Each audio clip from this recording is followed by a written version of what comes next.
नमस्कार प्यारे बच्चों, आप सभी का एक बार फिर से स्वागत है टैक्स की नई क्लास में। हाँ जी, कल आपका चैप्टर खत्म हो गया था। कौन सा चैप्टर खत्म हुआ था? Capital gain. आज हमारा नया चैप्टर शुरू होगा, नाम है पीजीबीपी। ये चैप्टर आपका लास्ट बड़ा चैप्टर है आपके डायरेक्ट टैक्स कोर्स का।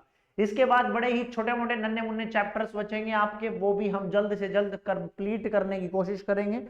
कुछ क्लासें हो सकता है आपके ऊपर चली जाए। I am so sorry, really दिल से सॉरी। मेरे को कुछ वाक्य में जेन्युइनली कुछ दिक्कत आ गई थी, वरना ऐसा होता नहीं कि 2-3 क्लासें ऊपर चली जाए। बट कोई बात नहीं, पढ़ना तो है ही। मेहनत करते रहो, जीएसटी साथ में करते रहो, डायरेक्ट टैक्स करते रहो, बाकी सब्जेक्ट भी करते रहो।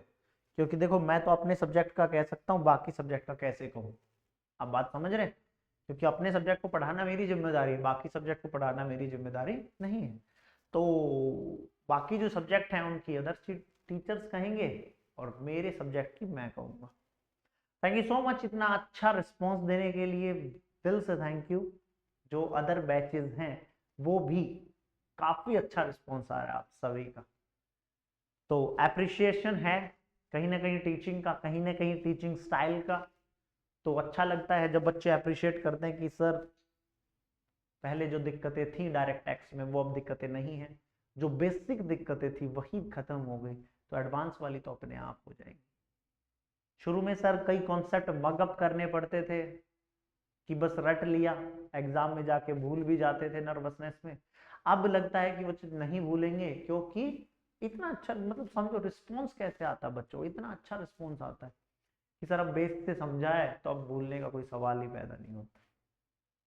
अच्छा लगता है सुन के आप लोगों से ऐसे वैल्यूएबल फीडबैक, और खुद से इनिशिएट करते हैं बच्चे यार, वो और अच्छा लगता है। ये नहीं कि हमें पूछना पड़ता है, हाँ जी बताओ क्या चल रहा है, कैसी क्लासेस चल रही है, बच्चा खुद से इनिशिएट करके।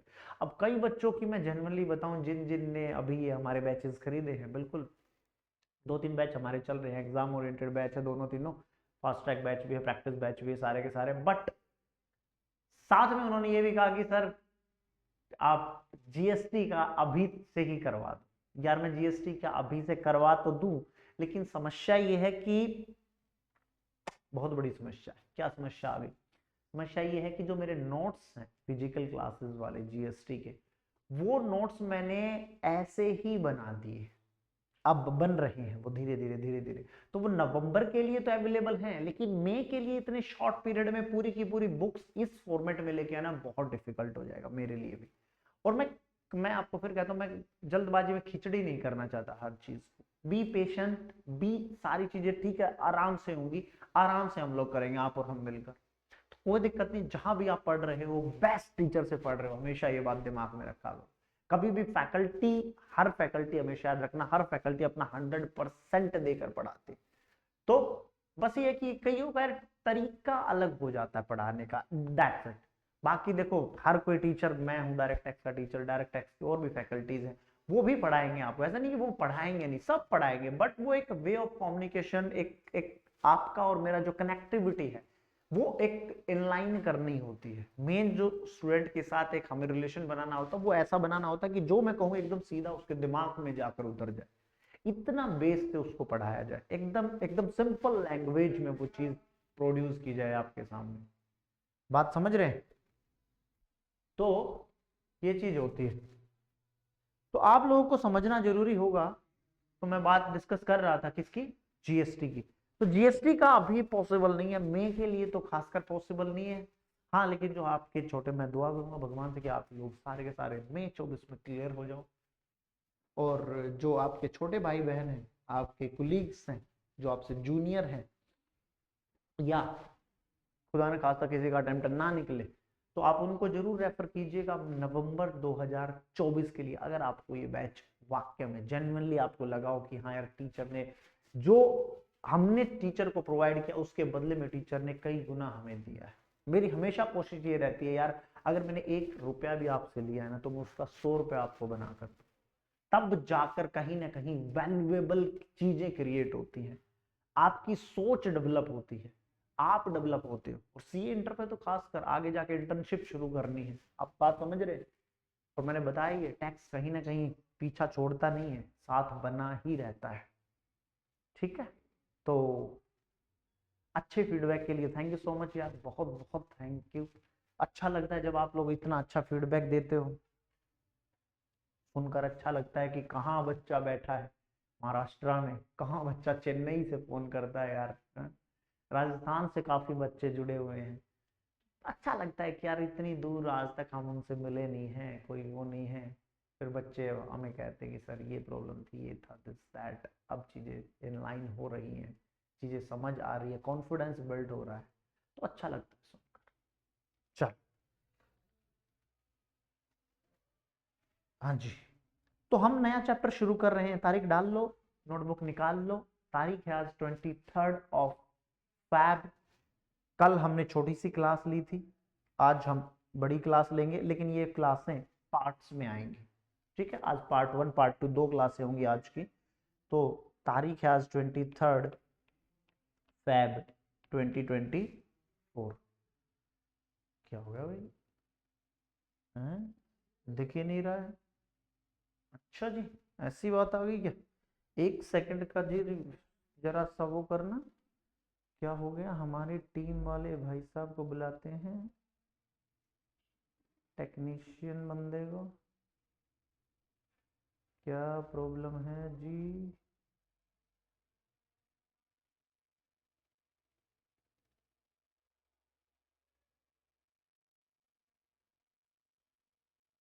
चलिए जी, ठीक है, थैंक यू जी, थैंक यू। चलिए जी, हाँ जी, ठीक है, अब ठीक। तो 23 फैब, सर्दियां धीरे धीरे दिल्ली में जा रही है। आज चैप्टर हम शुरू कर रहे हैं PGBP, profit and gains from business and profession. सबसे पहले आपको पेज नंबर निकालो 8.1। 8.1 बुक का समरी बुक मेरे सामने खुली हुई है, आप भी निकालो। तो चैप्टर का नाम है profit and gains from business and profession. एक एक चीज समझेंगे, मेन आपके लिए समझना ये जरूरी है। हाँ जी, मेन आपके लिए समझना बिजनेस प्रोफेशन जरूरी। प्रॉफिट एंड गेन्स का मतलब तो सीधी सीधी बात है, जो प्रॉफिट हुआ या जो गेन हुआ आपको बिजनेस में या प्रोफेशन में। ठीक है, प्रॉफिट का मतलब वही सेल माइनस खर्चे जो भी निकल कर आएगा, गेन का मतलब भी वही सेल माइनस खर्चे जो निकल कर आता है, वो आपका पूरा पूरा गेन कहलाएगा। अब बात करते हैं बिजनेस एंड प्रोफेशन की। बिजनेस किसको कहते हैं? अगर मैं बात करूं बिजनेस की, तो बिजनेस सबसे पहले हम डिस्कस करेंगे बिजनेस को बी, फिर बात करेंगे पी की, प्रोफेशन की। बुक में आपकी सारी चीजें लिखी हुई हैं, आप आराम से बाद में पढ़ लेना। सबसे पहले मैं आपको बता दूं बिजनेस क्या होता है। बिजनेस इंक्लूड, चाहे आप बिजनेस लीगल तरीके से करो चाहे इलीगल तरीके से करो, सरकार को कोई फर्क नहीं पड़ता। सरकार को आपसे टैक्स चाहिए। जैसे आप स्मगलिंग करके कुछ इंडिया में इंपोर्ट करते हो और फिर इंडिया में बेचते हो, सरकार आपसे ये कहती है कि भैया हमें आपसे टैक्स चाहिए जो भी आपने बिजनेस किया। स्मगलिंग लीगल है इलीगल है, आपको सजा होनी चाहिए नहीं होनी चाहिए, वो सरकार के दूसरे डिपार्टमेंट का काम है, दैट मीन्स वो पुलिस का काम है। बात समझ में आई? इनकम टैक्स तो ये कहता है भैया हमें नहीं पता, हमें पैसे से मतलब है, सिर्फ आप हमें पैसा दो। ठीक है, कोई इलीगल बिजनेस कर रहा है, कोई फिरौती मांग के पैसा कमा रहा है, वो कहता है हमें नहीं पता ये लीगल है कि इलीगल है, आपने फिरौती मांगी किसी से, आपकी इनकम हुई है, आप हमें पैसा दो। तो लीगल इलीगल डजंट मैटर, आपका बिजनेस होना चाहिए। बिजनेस का मतलब क्या है? बिजनेस का मतलब है आप कुछ भी ट्रेड कर रहे हैं, कुछ भी मैन्युफैक्चर कर रहे हैं। ट्रेड का मतलब क्या है? आदान प्रदान, मतलब लेना देना। आप कुछ भी खरीद बेच रहे हैं, या या आप मैन्युफैक्चरिंग में है। मैन्युफैक्चरिंग का मतलब आप कोई चीज बना रहे हैं, रॉ मटेरियल से फाइनल प्रोडक्ट बना रहे हैं, that is manufacturing. Fine manufacturer ने ये ट्रेडर को बेच होलसेलर को बेच दिया तो ये ट्रेडिंग में आ जाएगा, wholesaler to retailer, retailer to consumer. ये किसका पार्ट है? ट्रेडिंग का पार्ट। तो ये कहते हैं business include legal illegal, trading manufacturing, कोई दिक्कत नहीं, कॉमर्स वाणिज्य, ये सारी की सारी चीजें आपके बिजनेस में आती। बिजनेस अब आपका रेगुलर भी हो सकता है, इरेगुलर भी हो सकता है। रेगुलर इरेगुलर का मतलब हो सकता है आप बिजनेस साल में 2 महीने करो, 3 महीने ना करो, उनको वो कहते हैं हमें कोई फर्क नहीं पड़ता आपने कितने दिन बिजनेस किया कितने दिन नहीं किया। बिजनेस होना चाहिए, सीजनल हो नॉन सीजनल हो, होटल इंडस्ट्री वगैरह सीजनल बिजनेस है। उसके बाद आप किसी प्रोडक्ट का बिजनेस कर रहे हो या किसी सर्विस का बिजनेस कर रहे हो, हमें कोई फर्क नहीं पड़ता। हमें पता है कि भैया हम आपको कुछ न कुछ कैटेगरी में डाल ही देंगे, चाहे बिजनेस की कैटेगरी में डालें चाहे प्रोफेशन की कैटेगरी में डालें। प्रोडक्ट और सर्विसेज का मतलब है कि आप, जैसे फॉर टेक एन एग्जांपल, अगर कोई भी मसाज ऑयल है, मसाज ऑयल से मसाज कराता है, उसमें दोनों चीजें इंक्लूड होगी, प्रोडक्ट भी हो गया और सर्विस भी होगी। ऑयल से आप प्रोडक्ट हुआ और सर्विस से आपकी मसाज हुई। अब हो सकता है बिजनेस आपका रेगुलर हो, इरेगुलर हो। इरेगुलर का मतलब सर जो कभी कभार होता है, साल में 1 महीना, 2 महीना, 3 महीने, या फिर जो काफी महंगे प्रोडक्ट्स का बिजनेस होता है वो थोड़ा सा कम होता है, इरेगुलर बिजनेस होता है। जैसे रोल्स रॉयस है, रोल्स रॉयस आपको लगता है कि मारुति की तरह बनती है? अरे साल में 2, 4, 6, 10, 20 गाड़ियां बनती है, इरेगुलर बिजनेस। या फिर जहाज, समुद्री जहाज, हवाई जहाज, ये सारी चीजें इरेगुलर बिजनेस में आती है, but still it is A business. You can't say कि ये बिजनेस नहीं है मेरा, मैं तो कभी कभार करता हूं, तो कैसे कह सकते हैं? बिजनेस आपका एक जगह से भी हो सकता है, बिजनेस आपका कई जगह से भी हो सकता है। मतलब आप घूम घूम कर भी बिजनेस कर सकते हैं, दैट मीन जो रेडी फेरी वाले हैं वो भी बिजनेस कहलाएगा, और फिक्स प्लेस ऑफ बिजनेस है आपका तो भी आपका बिजनेस ही कहलाएगा। आप ये नहीं बोलोगे कि जी मैं तो घूम घूम के करता हूँ, कभी इधर बैठता हूँ कभी उधर बैठता हूँ, आज उधर है आज उधर है, तो मेरा बिजनेस तो है ही नहीं। नहीं, यू कांट से कि मेरा बिजनेस ऐसा है। बिजनेस चाहे आप दिन में करो, रात में करो, 5 घंटे के लिए करो, 2 घंटे के लिए करो, बिजनेस बिजनेस होगा। फुल डे करो, 3 घंटे का बिजनेस हो, 1 घंटे का बिजनेस हो, बिजनेस बिजनेस है। तो कुल मिलाकर कोई भी मैन्युफैक्चरिंग ट्रेड, सारी की सारी चीजें, कॉमर्स आपकी बिजनेस में इंक्लूड होंगी ही होंगी। सर बात कर लेते प्रोफेशन की। प्रोफेशन का मतलब क्या है? प्रोफेशन का मतलब है कि आप एक डिग्री धारक हैं। डिग्री धारक मतलब आपके पास कोई प्रोफेशनल डिग्री है, that's why it is a profession.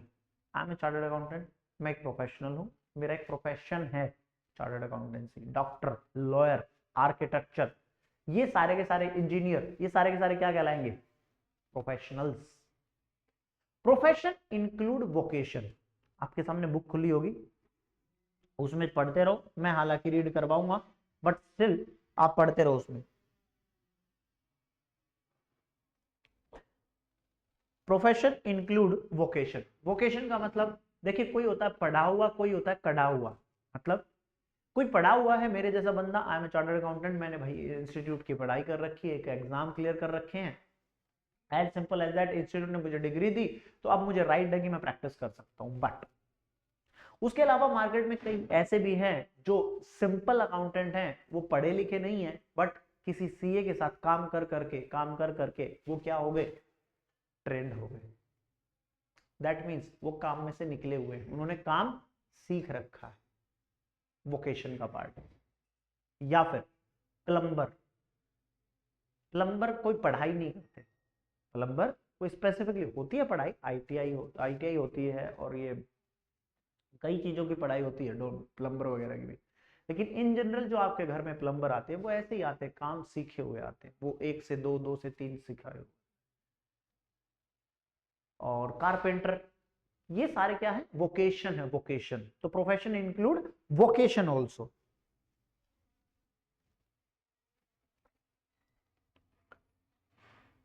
चलिए जी, सबसे पहले वो चीजें देखते हैं जो अभी हमने आपको बतलाई। PGBP, business include any trade, commerce, manufacture, any adventure. Adventure का क्या मतलब है? Doing any activity for the first time without knowing it's outcome. आपको पता ही नहीं है आउटकम क्या है, फिर भी आप वो एक्टिविटी कर रहे हैं, दैट इज कॉल्ड एडवेंचर। तो trade, commerce, manufacture, adventure. Profession में क्या मतलब है? Profession has not been defined in the act. Act में डिफाइंड नहीं है प्रोफेशन, बट आपके पास कोई डिग्री है, प्रोफेशनल डिग्री है, तो वो आप क्या कहलाएंगे? प्रोफेशनल कहलाएंगे। In general sense it means the occupation relating some degree of learning. The term profession include vocation also.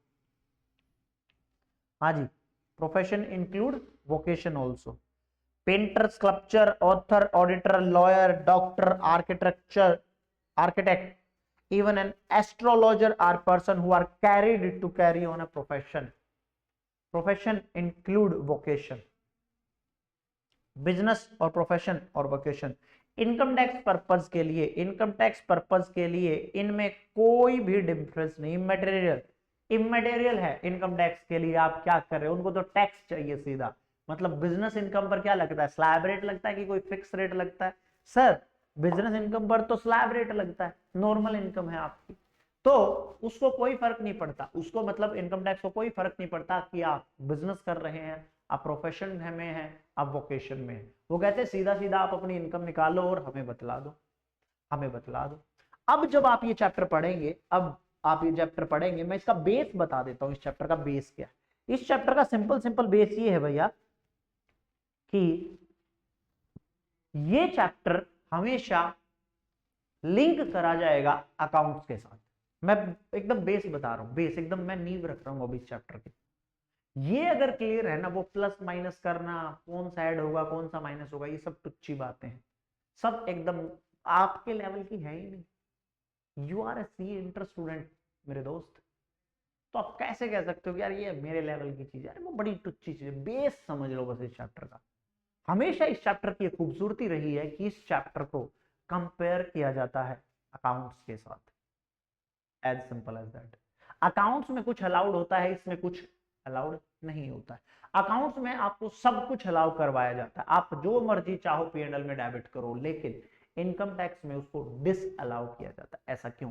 क्योंकि इनकम टैक्स भी बंधा हुआ है, किस चीज से बंधा हुआ है? कानून से, इनकम टैक्स एक्ट से। तो ये कहता है इनकम टैक्स की भाई देख, हो सकता है तूने प्रॉफिट एंड लॉस बना रखा हो, अपने घर बना रखा हो, कोई दिक्कत नहीं है, बनाए रख, लेकिन तुम्हें प्रॉफिट एंड लॉस बनाना पड़ेगा इनकम टैक्स के हिसाब से। तुम्हें प्रॉफिट एंड लॉस बनाना पड़ेगा इनकम टैक्स के हिसाब से। हम इसका अकाउंट्स वाला इनकम टैक्स कंसीडर नहीं करेंगे for the calculation of tax purposes. वो कहते हैं ठीक है कोई बात नहीं, हम बना लेते। अब दोबारा दोबारा कौन बनाएगा यार, इतने बड़े बड़े, आपको जो आपके लेवल पर आती है चीजें वो बहुत नुन्नू मुन्नू छोटी मोटी आती हैं, क्योंकि आप सी इंटर लेवल पर हो। अब आप सोचो किसी आप रिलायंस कंपनी की पीजीवीपी की इनकम निकाल रहे हैं, अब उनकी इतने पेज की तो एनुअल रिपोर्ट ही होती है जिसमें balance sheet, profit and loss include होते हैं। उन सब की एडजस्टमेंट करते करते कितना लंबा हो जाएगा, you don't know, you don't know. दोबारा से P&L नहीं बनेगा इनकम टैक्स के लिए। जो अकाउंट्स में बन गया उसी में हम कुछ फेरबदल करते हैं। यहां पर इस चैप्टर में जो अकाउंट्स में आपका बना, ये हो गया आपका अकाउंट्स का P&L बैलेंस शीट, बात समझना जी। ये हो गया अकाउंट्स का बैलेंस शीट, ये हो गया आपका अकाउंट्स का P&L।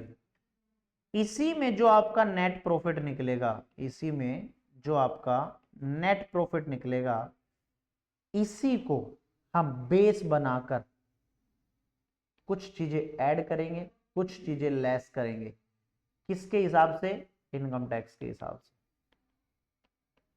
इनकम टैक्स के हिसाब से इसी प्रॉफिट में कुछ चीजें लेस करेंगे। उसके लिए हम एक स्टेटमेंट बनाते हैं, हम एक स्टेटमेंट बनाते हैं, net profit as per P&L account. अभी कुछ मत लिखना, इसी में कुछ चीजें ऐड कर देते हैं, इसी में कुछ चीजें लेस कर देते हैं, और लास्ट में हमारा PGBP की इनकम निकल कर आती है।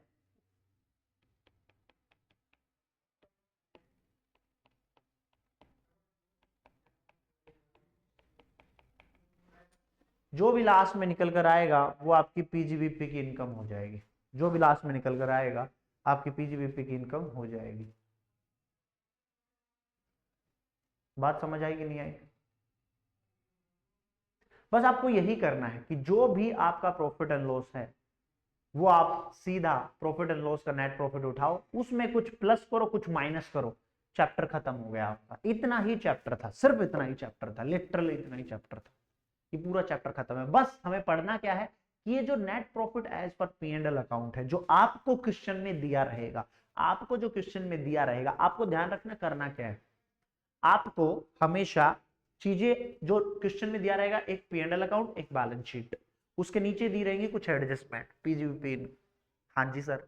अब आपको सिर्फ जो नीचे एडजस्टमेंट दी गई हैं उसी को प्लस माइनस करना है ऊपर के profit and loss balance sheet में, मोटा मोटी तौर पर प्रॉफिट एंड लॉस में। और प्रॉफिट एंड लॉस की डेबिट साइड और क्रेडिट साइड में कुछ आइटम वो चुपके से डाल देता है, फिर आपको वो भी देखनी होती है। एडजस्टमेंट नहीं दी होती नीचे बट उसमें होती। तो कुल मिला के 3 चीजों पर आपको फोकस रखना है। अकाउंटिंग प्रॉफिट अलग होता है, इनकम टैक्स का प्रॉफिट अलग होता है। तो कुल मिलाकर आपको 3 चीजों पर फोकस रखना है और वो 3 चीजें हैं, सबसे पहले आपको एडजस्टमेंट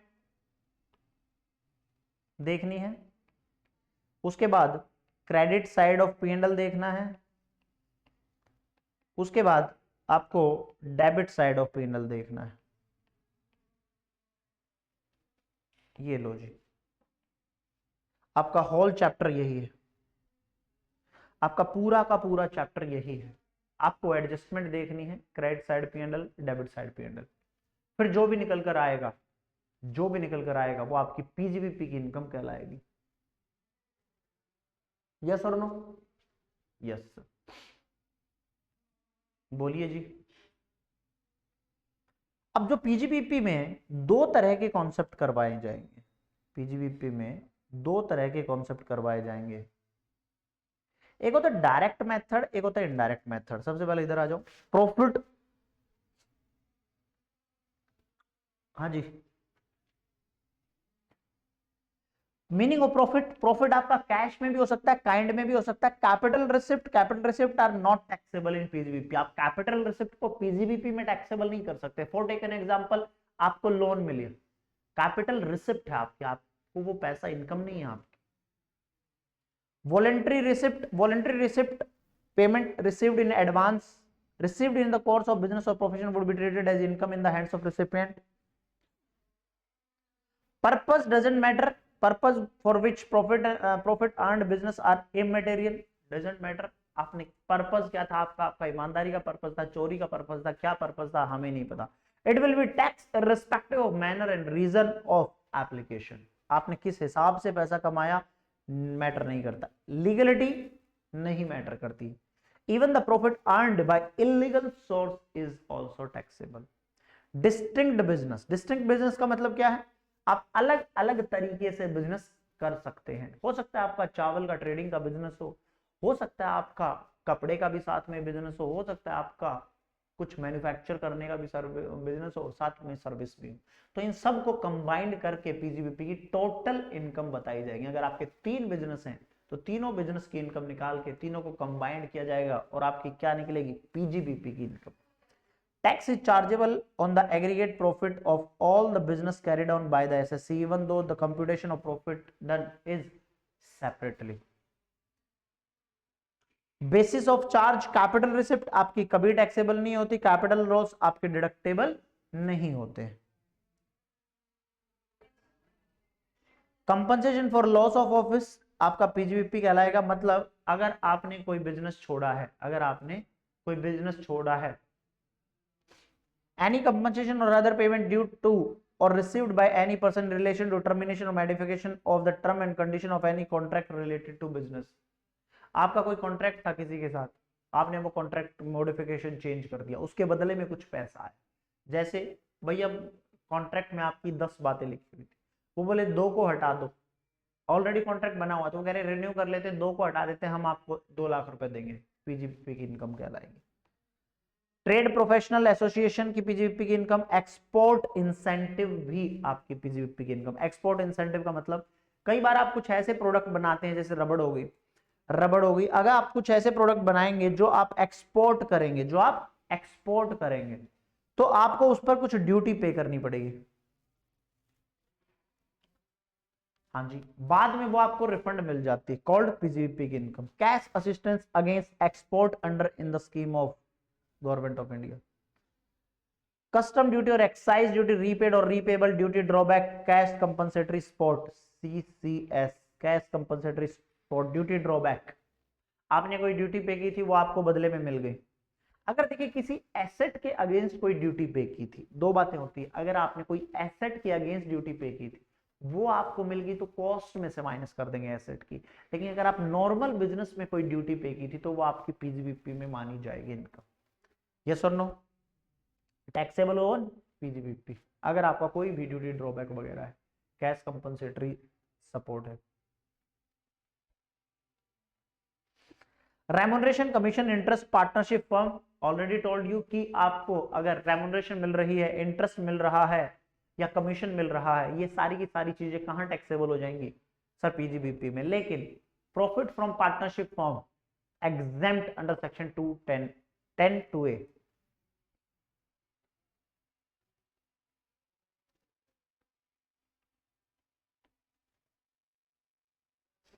नॉन कॉम्पिडेंस फीस, आप किसी भी नॉन कॉम्पिडेंस फीस का मतलब है कि आप कोई कॉन्ट्रैक्ट कर रहे हैं किसी के साथ कि मैं आपके बिजनेस में नहीं आऊंगा, उसके बदले आप मुझे कुछ पैसे दे दीजिए। फॉर टेक एन एग्जांपल, मेरे पास कोई बच्चा था, मुझसे सीखा पढ़ा सब कुछ, वो बोला मैं तो कल आपकी टक्कर में खड़ा हो जाऊंगा मार्केट में जाके, मिलते हैं मार्केट में सर जी। मुझे लगा इसको सारे सीक्रेट पता है, तो मैंने कहा चलो एक काम कर, तू एक काम कर, मेरे से ना 1 करोड़ रुपया ले ले और मत खड़ा हो, मत करा, टीचिंग इंडस्ट्री में मत आ। वो बोला ठीक है, तो उसकी पीजीबीपी की इनकम हो जाएगी। कीमैन इंश्योरेंस पॉलिसी, इसको मैं अलग से करवाऊंगा नोट डाउन, चिंता मत करो। कीमैन इंश्योरेंस पॉलिसी का fair market value, already told you capital gain chapter में, जब आप कन्वर्जन कर रहे हो capital assets would be taxable as business income.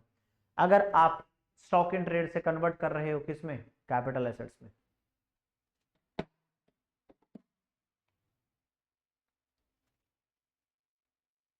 Value of benefit arising from business और प्रोफेशन, अगर कोई बिजनेस और प्रोफेशन से आपको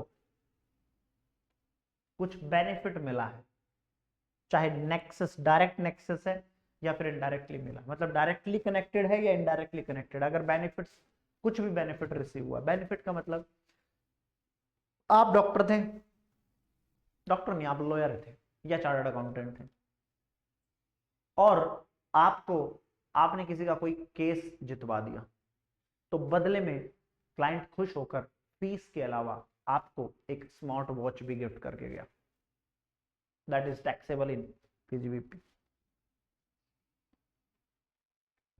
Any sum received on demolition, destruction or transfer of capital assets, whole cost of which allowed as deduction, 35 AD। 35 AD पढ़ेंगे तब इस point को डिस्कस करेंगे। Any gift perquisite benefit arising out of business profession, ये भी वही वाला example होगा कि आपको बिजनेस प्रोफेशन में कोई गिफ्ट मिला, गिफ्ट नॉर्मल उसमें मिलता है तो मैं कहां लेकर जाता हूं? आईएफएस में। अगर आप बिजनेस कर रहे हैं, बिजनेस में आपको गिफ्ट मिला तो आप कहां लेकर जाएंगे? पीजीबीपी में। Cool cool sir. Following income are taxable under the head PGBP discontinued business, अगर आप बिजनेस बंद भी कर रहे हैं तो भी आपकी पीजीबीपी की इनकम माना जाएगा। स्पेकुलेटिव बिजनेस, आप इनको डिटेल में पढ़ेंगे, मैं मोटा मोटी बता दे रहा हूँ, समझा दे रहा हूँ आपको कि इनका मतलब क्या है एक्चुअल में, इनको डिटेल में नहीं पूछता एग्जामिनर। कभी देखा स्पेकुलेटिव बिजनेस क्या है, बताना जरा, पूछेगा आपसे ना। और हेजिंग कॉन्ट्रैक्ट क्या है जी बताओ, ये पूछेगा आपसे, नहीं पूछेगा। तो आपको बस बेस क्लियर होना चाहिए, इनसे रिलेटेड अगर कोई ट्रांजेक्शन आ गई तो उसका क्या इंपैक्ट मिलेगा। स्पेकुलेटिव बिजनेस मतलब स्पेकुलेशंस हैं, स्पेकुलेशन मतलब फ्यूचर को लेके भविष्यवाणी है। आप भविष्यवाणी कर रहे हैं कि गोल्ड का रेट 1 साल बाद इतना हो जाएगा, दूसरे को लगा नहीं नहीं इतना नहीं इतना होगा, आप दोनों के बीच में शर्त लग गई, ठीक है हम एक दूसरे से गोल्ड खरीदेंगे बेचेंगे इस रेट पर। फ्यूचर में जाकर कभी भी एक्चुअल डिलीवरी नहीं होती, सिर्फ कॉन्ट्रैक्ट कैंसिल होता है रिवर्स एंट्री करके। Speculative transaction means a transaction which is a contract for purchase or sale of any commodity is periodically ultimately settled otherwise than by actual delivery or transfer। Future में 1 साल बाद जब उसको actual delivery करनी होगी, actual delivery नहीं करते, जो भी डिफरेंस होता है गेन या लॉस वो उसको एडजस्ट करके आपस में बांट लेते हैं। ठीक है, ठीक है। Following transaction are not deemed as speculative transaction, ये कुछ ऐसी ट्रांजेक्शन है जो स्पेकुलेटिव ट्रांजेक्शन नहीं है, दैट मींस हेजिंग कॉन्ट्रैक्ट। आप अपने आप को हेज कर रहे हो फ्यूचर में किसी लॉस से, हेज मतलब प्रोटेक्ट करना अपने आप को, हेजिंग कॉन्ट्रैक्ट। तो ये ट्रांजेक्शन कभी भी स्पेकुलेटिव ट्रांजेक्शन नहीं कहलाएंगी। सर स्पेकुलेटिव बिजनेस अलग होता है क्या?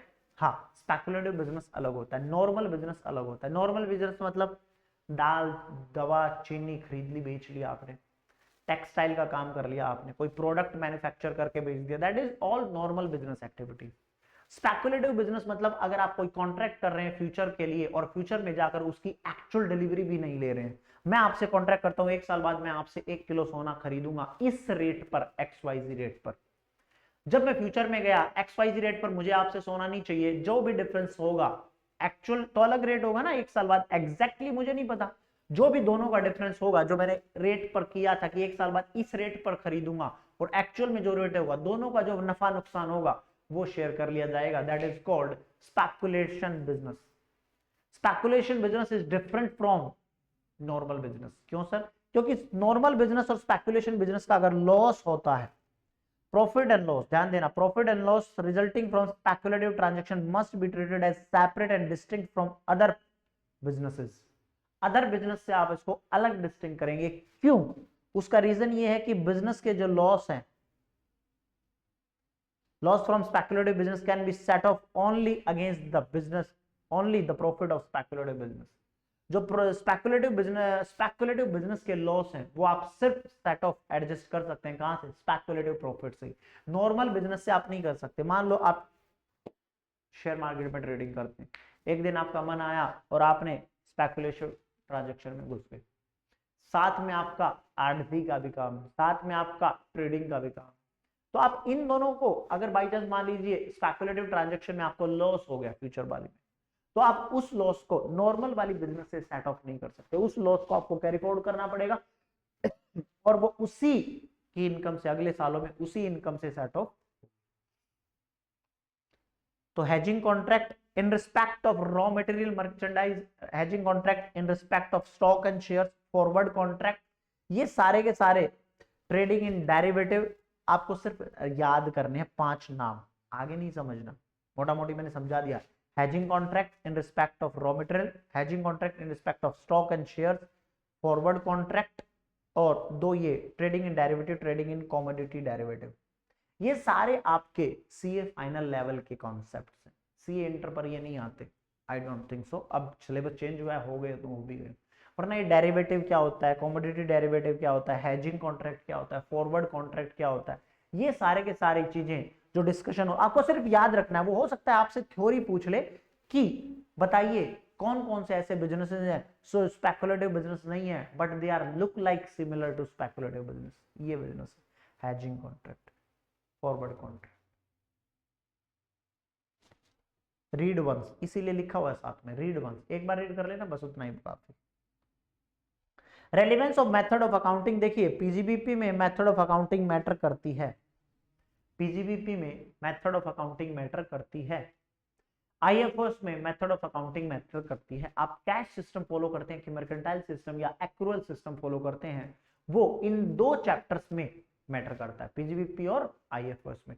सैलरी में, कैपिटल गेन में, और इसमें सैलरी में, कैपिटल गेन में, हाउस प्रॉपर्टी में, डजंट मैटर कि आप कौन सा मेथड ऑफ अकाउंटिंग फॉलो कर रहे हैं।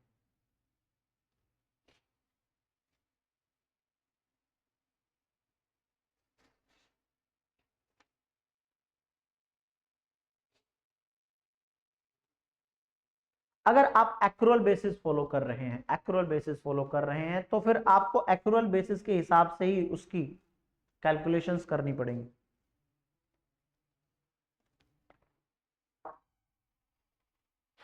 जैसे bad dept, provision for bad डेप्ट। जबकि अगर आप कैश सिस्टम फॉलो कर रहे हैं तो सिर्फ जो कैश की ट्रांजैक्शन है आप उन्हीं को रिकॉर्ड कर सकते हैं, उसके अलावा आप कोई ट्रांजैक्शन रिकॉर्ड नहीं कर सकते। नवंबर 2022 में एक क्वेश्चन आ गया था कैश बेसिस पर, सॉरी डायरेक्ट मेथड पर आया था वो, तो कैश सिस्टम ऑफ अकाउंटिंग, उसमें कुछ नहीं होता, gross receipt minus expense allowed minus expense not tax, जो आप पीजीपी में टैक्स नहीं करेंगे वो आप करेंगे, उसके अलावा जो भी बचेगा वो सारा का सारा कहाँ टैक्स हो जाएगा, पीजीपी की इनकम।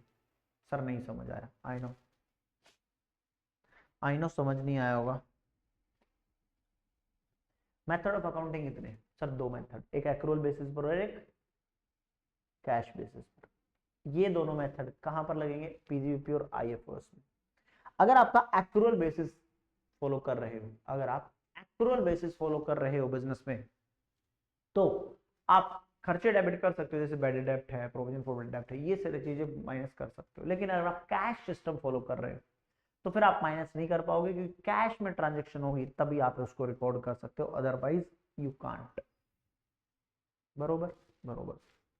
मैं आपको ब्रीफली इस चैप्टर का ब्रीफ समझा देता हूं कि ये जो पूरा का पूरा चैप्टर है ना पीजीबीपी,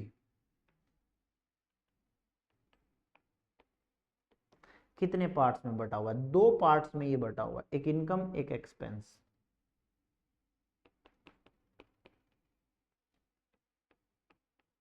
जो इनकम के लिए आपको सेक्शन पढ़ने हैं वो 3 तरीके से पढ़ने हैं। सेक्शन 28 इनकम के लिए पढ़ना है, सेक्शन 41 डीम्ड पीजीबीपी। 5-6 क्लास के बाद आप खुद देखोगे कि अच्छा जी नोटिंग आ ही नहीं रही, क्या हो क्या रहा है आज इसको।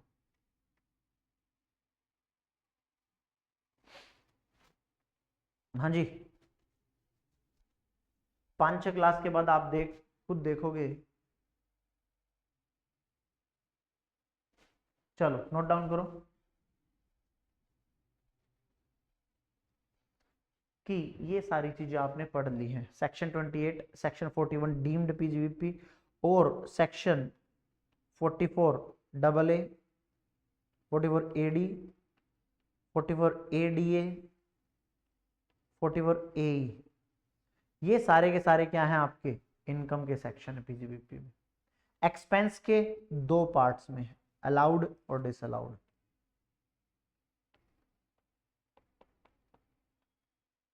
अलाउड और डिसअलाउड, अलाउड और डिसअलाउड।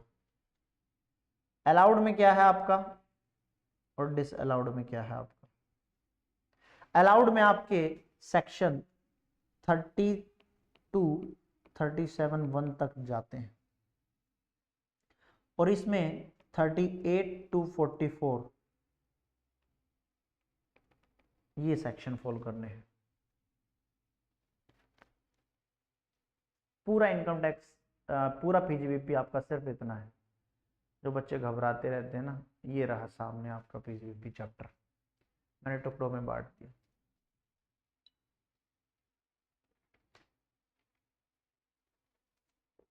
मैंने पूरा चैप्टर टुकड़ों में बांट दिया। पीजीबीपी इनकम एक्सपेंडिचर, इनकम में कितना 3 पार्ट्स में, सेक्शन 28 41 डीम्ड पीजीबीपी और उसके बाद 44 एडी, 44 एडीए, 44 एई। बात करूं एक्सपेंसेस की, तो एक्सपेंसेस में 2 अलाउड और डिसअलाउड, 30 to 36 37 तक लगा लो अलाउड और 38 to 44 डिसअलाउड खर्चे। ठीक है, ब्लर कर देता है कैमरा हमें कई बार। हाँ जी बोलिए।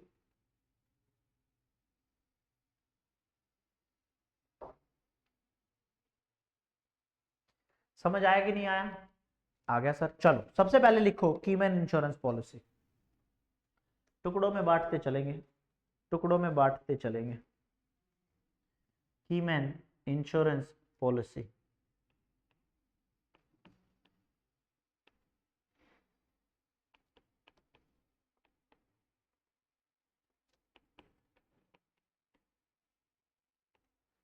पॉपुलरली नोन एज किप।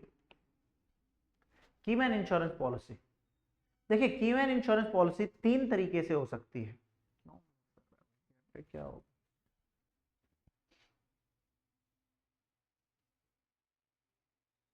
चलो कीमैन इंश्योरेंस पॉलिसी आप 3 तरीके से ले सकते हैं। अगर आपको बिजनेस में मिली है, रिसीव्ड इन बिजनेस, अगर आपको कीमैन इंश्योरेंस पॉलिसी का पार्ट मिल रहा है, अगर आपको की मैन इंश्योरेंस पॉलिसी बिजनेस में रिसीव हुई तो आप उसको टैक्स कहां पर करेंगे? Taxable in PGBP. बड़ी अच्छी बातें बता रहा हूं, ध्यान दे लो। की मैन इंश्योरेंस पॉलिसी किप अगर आपको बिजनेस में मिली तो आप उसको टैक्स कहां करेंगे? पीजीबीपी में। अगर रिसीव्ड इन सैलरी मतलब सर इंडिविजुअली एम्प्लॉयर के यहां से मिली, अगर आपको एज ए, अरे क्या हो गया, पेन चेंज हो जाए, received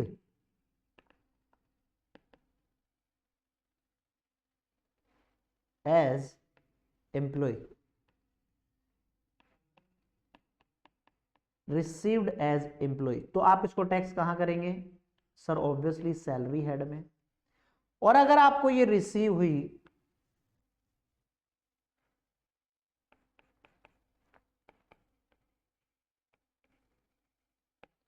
received by family member, death के बाद, तो आप इसको टैक्स कहां करेंगे? आईएफओएस में। एक ही चीज की खूबसूरती तीन जगह। अगर आपने बिजनेस में की मैन इंश्योरेंस ले रखी थी, अगर आपने बिजनेस में की मैन इंश्योरेंस ले रखी थी तो आप इसको टैक्स कहां करेंगे? पीजीबीपी में। अगर आपने एज ए एम्प्लॉय ले रखी थी और आपको एज ए एम्प्लॉय कैपेसिटी में की मैन इंश्योरेंस पॉलिसी का पैसा मिला है तो आप उसको सैलरी हेड में करेंगे। मैं एक बार लिख देता हूं वरना बच्चे ना आज तो समझ जाएंगे, एग्जाम टाइम में पूछेंगे सैलरी क्यों लिखवा दिए। आज तो ताजा ताजा पड़ा है, भूलोगे नहीं।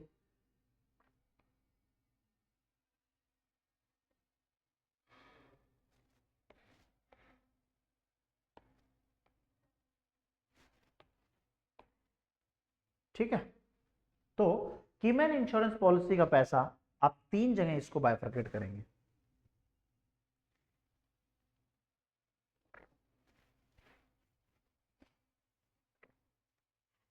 टैक्स कहां करोगे? Respective head.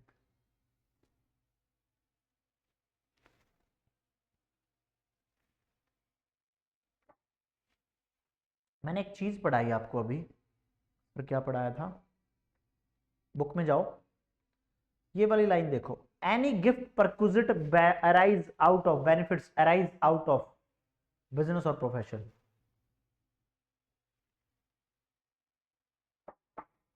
अगर आपको कोई भी गिफ्ट मिला, ये पॉइंट है कि basis of charge section 28, that means कौन कौन सी इनकम पीजीबीपी में टैक्स होंगी, उसी का लास्ट पॉइंट है। अगर आपको बिजनेस के दौरान कोई भी गिफ्ट परक्विजिट बेनिफिट अराइज होता है तो आप उसको कहां टैक्स करेंगे? पीजीबीपी में। अब यहां पर एक दिक्कत और आ गई। क्या दिक्कत आ गई सर? इनकम टैक्स वाले थे बहुत समझदार,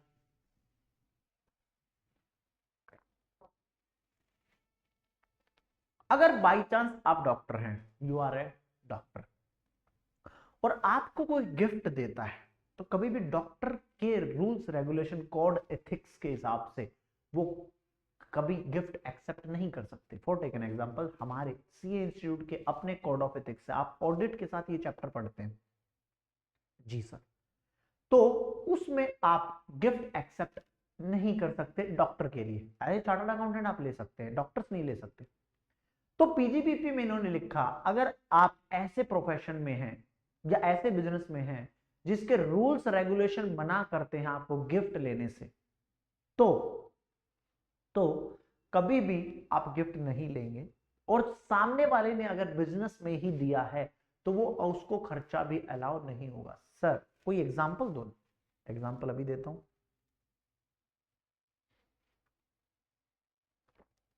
डॉक्टर इन प्रैक्टिस को इंडिया में जो ये फार्मास्यूटिकल कंपनियां हैं दवाइयों की, ये इनको बहुत गिफ्ट देती हैं। लैपटॉप भिजवा दिया, कभी कोई मशीनरी भिजवा दी, फर्नीचर भिजवा दिया, बहुत सी कंपनियां तो गाड़ी भिजवा देती। इंडिया में क्या होता है, कभी भी ड्रग्स का नाम नहीं बताया जाता। दैट मीन्स कि उस दवा का वो नहीं बताया जाता, सॉल्ट वगैरह, उसमें सीधा वो कंपनी का नाम लिख देते हैं। क्योंकि उनको इंसेंटिव मिलता है कंपनी की तरफ से। इंडिया में बैन है डॉक्टर को गिफ्ट देना। अब सामने वाली कंपनी अगर गिफ्ट दे रही है डॉक्टर को, वो अपने P&L में डेबिट करेगी कि नहीं करेगी? मान लो सन फार्मा एक काफी बड़ी कंपनी है, वो डॉक्टर्स को गिफ्ट भिजवाती है, तो अपनी P&L में सन फार्मा डेबिट करेगी खर्चे? जी सर।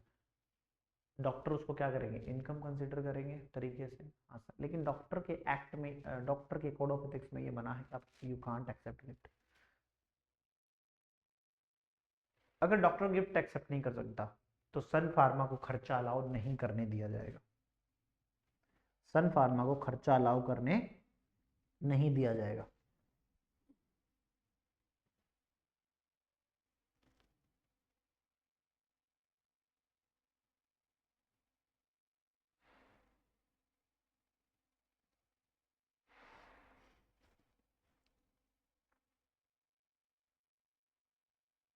यहां पर एक नई चीज ऐड हुई है इस प्रोविजन में, any gift perquisite benefit arising out of business और प्रोफेशन। ये थोड़ा सा इंपॉर्टेंट है आपके एग्जाम के लिए, वाला पॉइंट लिखा एक लाइन में है, लेकिन इसका मतलब देखना हो कैसे कैसे निकालेंगे। कोई भी गिफ्ट मिला, फॉर टेक एन एग्जांपल, आप किसी शोरूम पर काम करते हैं, XYZ बाइक का शोरूम हो गया, कपड़ों का शोरूम हो गया, कोई भी शोरूम है, और आपको एक टारगेट दिया गया, लेट्स से बाइक के शोरूम पर आपको टारगेट दिया गया, अगर महीने में आपके शोरूम से 100 बाइक बिकी, 200 बाइक बिकी, 500 बाइक बिकी, टारगेट वट एवर में भी, तो हम आपको दुबई की शेयर कराएंगे ऑनर को। अब जो हीरो कंपनी है उन्होंने किसको टारगेट किया? जी सर, हीरो कंपनी जब उस हीरो के शोरूम के ओनर को दुबई की शेयर कराए, अब ये देखिए शोरूम ना हीरो कंपनी के नहीं होते कभी भी, ये फ्रेंचाइजी लेनी पड़ती। जैसे मैं अगर इच्छुक हूं, भैया इलेक्ट्रिक का जमाना, मैं ओला की फ्रेंचाइजी ले लेता हूँ, ओला की फ्रेंचाइजी ले ली, मैं ओनर हूँ, जो प्रॉफिट हुआ मैंने ले लिया, ओला का प्रॉफिट का शेयर ओला को दे दिया। अब ओला ने मेरे को टारगेट दिया था कि अगर आपने 200 स्कूटर बेच दिए इलेक्ट्रिक स्कूटर, तो हम आपको दुबई की ट्रिप करा देंगे। मैंने कहा ठीक है जी, मेरा क्या जा रहा है, सानू की लोड है। मैंने थोड़ा सा एडवर्टाइजमेंट करवाया, 200 स्कूटर बिक गए। 200 स्कूटर बिकते ही मेरे को दुबई की टिकट करा दी गई। दुबई की जैसी टिकट होगी, आपको नहीं लगता ओला कंपनी का जो P&L अकाउंट होगा, ओला कंपनी ने जो मेरा ट्रिप कराया है दुबई का, उसको अपने P&L में डेबिट करेगी? ओला कंपनी बेवकूफ है क्या? 30% तो टैक्स बचाएगी उस पर, 25% जो भी लगेगा उस पर, हाँ सब बचाएगी। अब अगर वो डेबिट कर रही है तो मेरे हाथ में उसको PGBP की इनकम मान लिया जाएगा, क्योंकि मेरा तो ओला का शोरूम था, मैं तो अपना बिजनेस कर रहा हूं। तो कोई भी गिफ्ट मिला, अब मुझे कितना लेंगे? जो भी उसकी फेयर मार्केट वैल्यू होगी। ऑब्वियसली अगर गिफ्ट काइंड में मिला तो उसकी फेयर मार्केट वैल्यू ही मेरे हाथ में टैक्स कर दी जाएगी और ओला को उसका खर्चा कर दिया जाएगा। बरोबर? बरोबर सर। चलो बहुत बढ़िया बात है जी। पार्टनरशिप फर्म से किसी को भी मिलता है, आई ऑलरेडी टोल्ड यू कि रेमुनरेशन वगैरह, पार्टनरशिप फर्म से अगर कुछ मिलता है, हाँ जी, पार्टनरशिप फर्म से अगर कुछ मिलता है तो वो क्या होगा sir?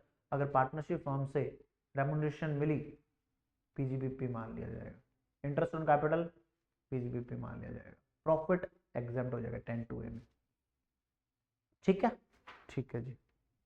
Conversion of stock in trade से आप कैपिटल एसेट्स में कन्वर्ट करते हैं, तो उस दिन की फेयर मार्केट वैल्यू आपकी PGBP की इनकम मान ली जाती है और टैक्स कर दी जाती है। सारे के सारे पॉइंट मैंने ऑलरेडी करवा दिए। ये रहा फेयर मार्केट वैल्यू वाला पॉइंट, ये आपका गिफ्ट वाला पॉइंट, की मैंने इंश्योरेंस पॉलिसी वाला करवा दिया।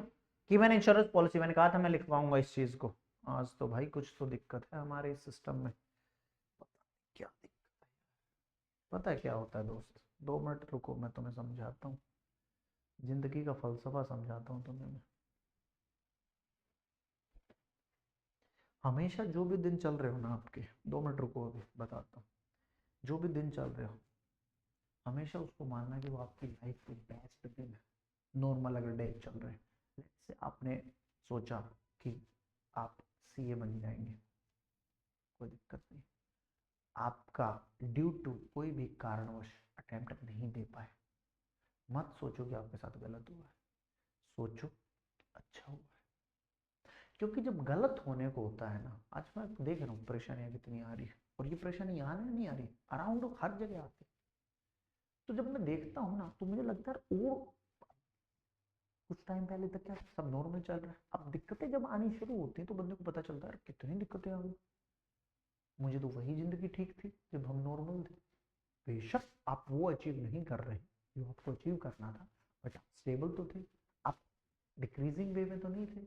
अब ये चीजें डिक्रीजिंग वे में ही लेकर जाती हैं इंसान को, डिमोटिवेट करती हैं। ये देखो देखो, अरे भैया हम बता तो रहे हैं, ये चीजें डिमोटिवेट करती हैं।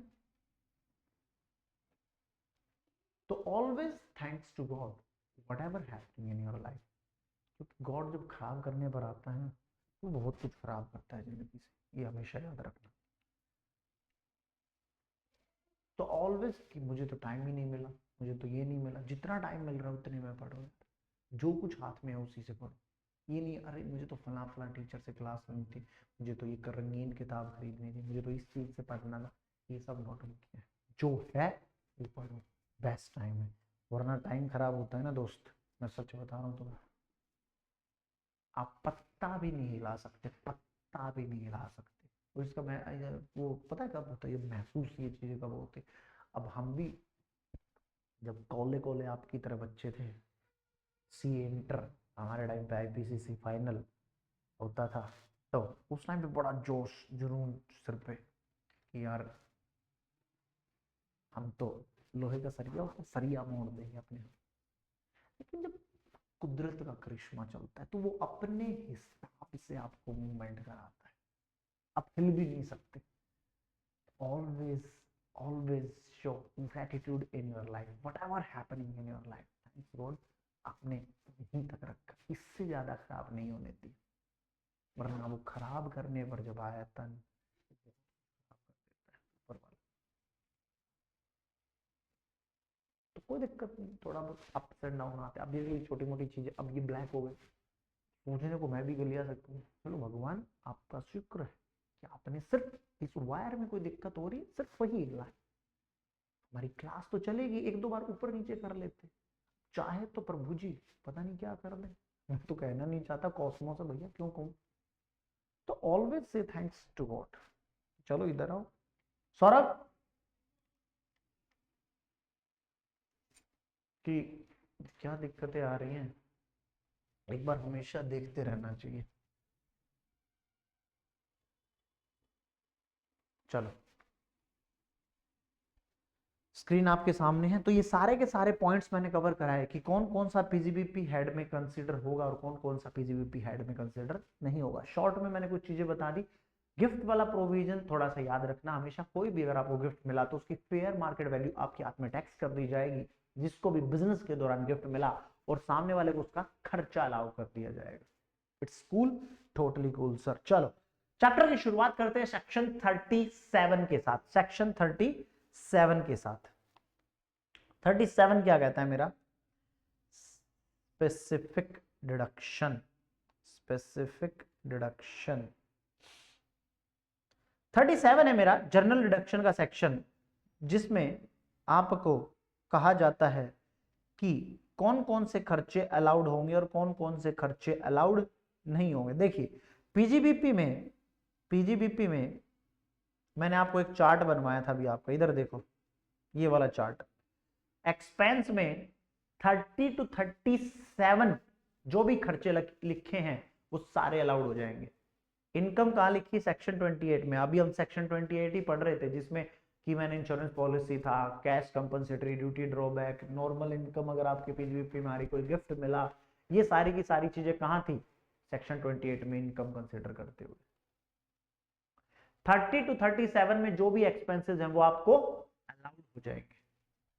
38 to 44 जो भी खर्चे लिखे होंगे वो आपको डिसअलाउड हो जाएंगे। एक एक करके पढ़ेंगे। सबसे पहले मैं सेक्शन 37 पढ़ता हूं। सेक्शन 37 स्पेसिफिक डिडक्शन की बात नहीं करता है।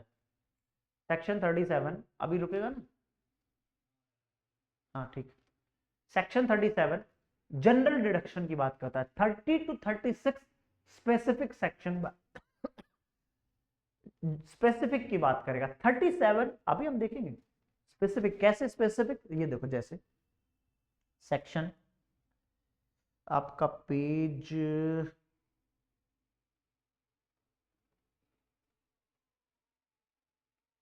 इधर आओ, सेक्शन 31 किसकी बात करता है, कहां आया सर, ये आया 30 टू 36 के बीच में।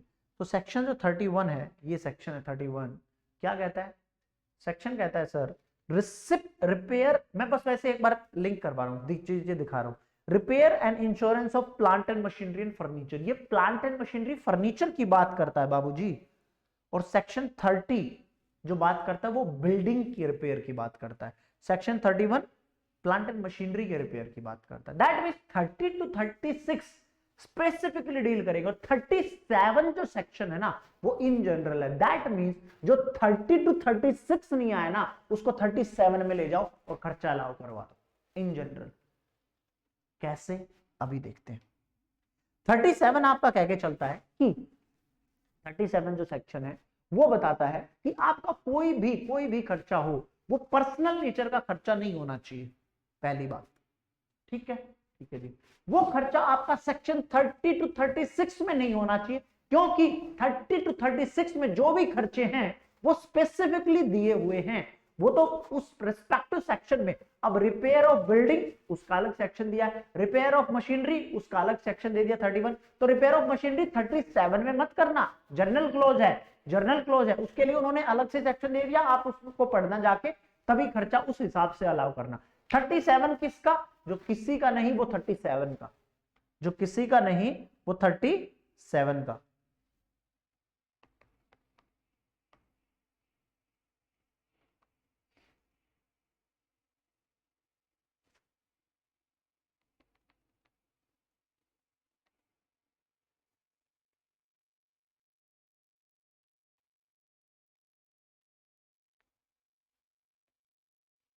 कहां चला गया, 1 मिनट का वेट करना जी। इस चैप्टर में भी ना, ये चैप्टर पूरा 2 ही पार्ट में है, 3 पार्ट कह लो मोटा मोटी।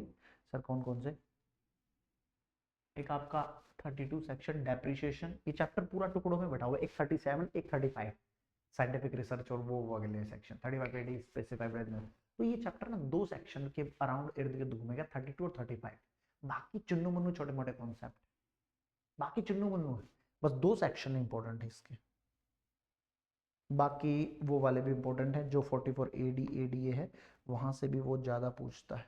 तो आपको सेक्शन 37 के मैं दर्शन करा दे रहा हूँ। अब क्या है ना, रेगुलर बैच नहीं है दोस्तों, वरना ये सारी चीजें फिर मैं यहाँ से नहीं पढ़ाता, नोट्स बनवाता हूँ उनके बाय बाय, ऐसे ऐसे ये नोट्स इसको पार्ट में बांट लो, फिर यहाँ से बच्चा पढ़ेगा तो आसानी से आएगा।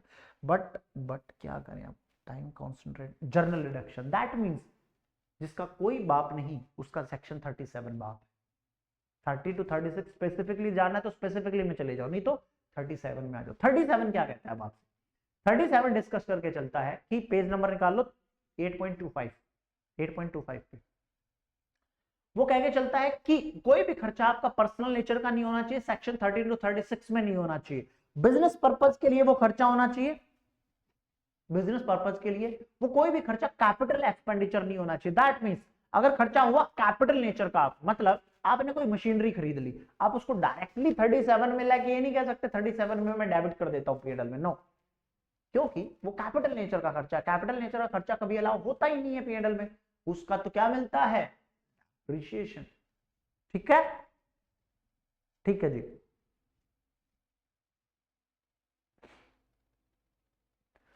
जो भी आप खर्चा करो वो खर्चा रियल होना चाहिए और बिजनेस पर्पज के लिए होना चाहिए, वो इन रियल नहीं होना चाहिए। जैसे डिविडेंड पेड, डिविडेंड पेड, अब बच्चों को क्या लगता पता है क्या, डिविडेंड पेड कर दिया, कोई भी कुछ अगर आप बिजनेस में पे करते हो तो वो खर्चा है। तुम्हें लग रहा है डिविडेंड को पे करना कंपनी के लिए खर्चा है, no, it's a distribution of profit, ना कि ये खर्चा है। आपका जो पीएनएल में नेट प्रॉफिट बचा था वो आपने शेयर होल्डर में बांट दिया, जो नेट प्रॉफिट बचा था वो आपने शेयर होल्डर को दे दिया। It's not an expense for company, it should be real expense, वो एक्सपेंस होना चाहिए तभी आप उसको डाइवर्ट कर सकते हैं। और कोई भी आप इलीगल फीस वगैरह पे की है, इलीगल खर्चा है, इलीगल खर्चा खर्चा खर्चा खर्चा क्या बोला, कोई भी इलीगल खर्चा है, किसी भी एक्ट को ब्रीच करने के लिए अगर आपने कुछ पे किया है वो आप अलाउ नहीं कर सकते। दैट मीन्स कितना समझदार है सर। आपने अभी इलीगल का कुछ देर पहले भी कुछ बताया था, मैंने बताया था इलीगल इनकम हुई, इनकम टैक्स कहता है हम क्या करेंगे, अलाउ, आपसे टैक्स ले लेंगे। इलीगल खर्चा हुआ P&L में यू कांट डेबिट। जैसे अपने रतन टाटा जी हैं, इनके चाय के बागान होते थे, इनके चाय के बागान थे टाटा के, हाँ जी। तो ये लोग क्या करते थे, इन लोगों के वहां डकैत आते थे चाय के बागानों में, 2-4 बार आए, जला गए चाय के बागान को, क्योंकि इन्होंने रैंसम मनी वो नहीं दी, पैसा नहीं दिया, प्रोटेक्शन मनी नहीं दिया, प्रोटेक्शन मनी कहते हैं। तो फिरौती का पैसा नहीं दिया, 2-4 बार उन्होंने मांगा, नहीं दिया, उन्होंने खेत जला दिए बागान। अगली बार इन्होंने दे दिया, बागान हो गए, खेती हो गई। इन्होंने उठा के क्या किया, पेंडल में डेबिट कर दी वो चीज, रतन टाटा जी बोला डेबिट करो इसको, फीस लो, क्यों डेबिट करें, और लिखो इसको कि इतना फिरौती दी हमने, पेंडल में डेबिट हो गया। उसी साल में लग गया स्क्रूटनी में केस, उसने देखा ये क्या कर रखा है, ये खर्चे थोड़ी होते हैं, आपने किसी डकैत को, किसी डाकू को फीस पे की, ओ पैसे पे किए और उसको पेंडल में डेबिट कर रहे हो। उन्होंने बोला डिसअलाउड, चलो कोई बात नहीं, कोर्ट तक बात पहुंची, हाईकोर्ट तक पहुंची थी आई थिंक। वहां पर रतन टाटा साहब खुद चले गए, इतनी बड़ी हस्ती खुद चले गए, बोले जी बताओ। अब आप सोचना लॉजिकली, जब आप कोई अपना तथ्य धरते हो, किताबें रखी रह जाएंगी, किताबें साइड हो जाती हैं। फिर रतन टाटा जी ने कहा बताओ जी क्या दिक्कत है। जज साहब ने कहा जी ऐसे ऐसे आपने खर्चा डेबिट कर रखा है। बोला हाँ जी डेबिट कर रखा है। बोला किस लिए डेबिट कर रखा है। बोला जी एक बात बताओ, मैंने 3 साल नहीं दिया वो चीज, 3 साल नहीं दी, मेरे को चाय के बागान से चाय मिली ही नहीं, मेरा बिजनेस ही नहीं चला, ये मैंने अपने बिजनेस चलाने के लिए दिया और इस साल मैंने दे दिया तो मेरा बिजनेस सही चल रहा है। अब कोई भी खर्चा हो अगर मैं बिजनेस चलाने के लिए दूंगा तो वो अलाउ होगा कि नहीं होगा, हाँ जी होगा। उस टाइम पर तो अलाउ कर दिया गया, लेकिन बाद में इसको डिसअलाउ कर दिया गया, इनकम टैक्स हार गया था उस टाइम। फिर इन्होंने एक्ट में ही चेंज कर दिया, वो इन्होंने सेक्शन 37 में ये बात लिखी थी चुपचाप, क्या लिखी, Section 30 to 36 provide specific deductions in respect of certain expenditure, जैसे plant and machinery के लिए अलग, building के लिए अलग, but still there can be certain expenditure which might not be covered in 30 to 36. Obviously, सिर्फ building और plant and machinery ही है क्या, depreciation ही है section 32 की बात कर लो तो, नहीं, इसके अलावा भी बहुत खर्चे हैं, कोई बात नहीं। Thus, section 37 provide for general deduction, only business expenditure are allowed under section 37. Personal nature का खर्चा अलाउ नहीं होगा। Deduction under section 37 is limited only to the amount actually expended, does not extend to a reserve created against contingent liability. अगर आपकी contingent liability है वो हम allow नहीं करेंगे, जो एक्चुअल खर्चा हुआ, रियल खर्चा मैंने बोला था वही आपका अलाउड होगा। Business loss such as those arising out of embezzlement, theft, destruction of asset, misappropriation by employee, etc., allowable under section 29 as loss in incidental to business. Condition क्या है 37 के लिए, आपका ये खर्चा कवर नहीं होना चाहिए 30 to 36 में, ऑलरेडी टोल्ड यू।